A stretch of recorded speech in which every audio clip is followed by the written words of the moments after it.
We never thought it'd be so extensive. We anticipated we'd find one machine. But it turns out these illegal gambling machines were up and down the Central Coast: Santa Cruz, Watsonville, Salinas, and Soledad. Central Coast News first told you about the illegal machine. Investigators call them coin pushers after a bust in Santa Cruz.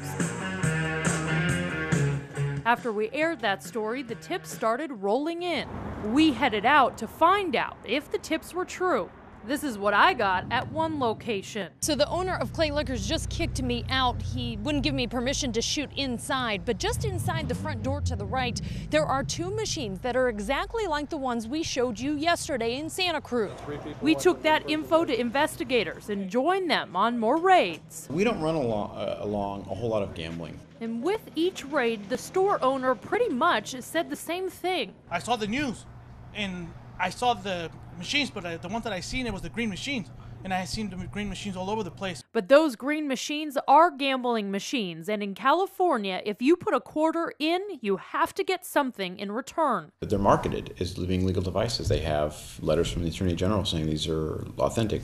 They have a business license in them. It looks like a stamp from the city saying these are okay. Clearly, those are just lies and they're deceit. It was also clear as we continued that the vendors supplying the machines have an MO. Mom and pop shops in low-income neighborhoods with lots of kids around. We've had people tell us they've lost $10, $20, $30, $50 trying to win these games. And that was our biggest concern, is that this is affecting children, and children are spending theirs and their parents' money on this. So who's supplying the gambling machines? I found one vendor listed as Payday Amusement with an address in Prunedale. I went to check it several times. Each time I went, no one was home. At first, neighbors told me the people living there were out.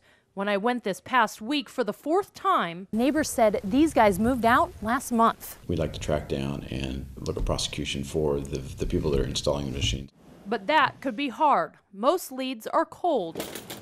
And most of the money dumped into the machines was removed by the vendors before officers got there, or by business owners. I broke the lock and just took everything out.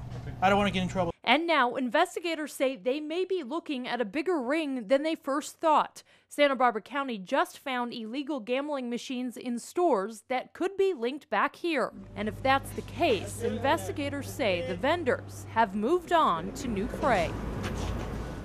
All right, and Brooke Holmquist joins me now to talk a little bit more about this. In terms of the shop owners, do you think they had any idea about what was really going on with these machines? No, I asked that question as we started going to all these different shops, and I really don't think so. The investigators say these machines are being passed off as legal, and really they're kind of oblivious to anything else. They see the signs, they see the business license, and they think they're legitimate. All right, so are they going to get in any kind of trouble then? For having them? No, I don't think so. Investigators really want those vendors, and they say right now they're not prepared to file any charges against the store owners just for having them.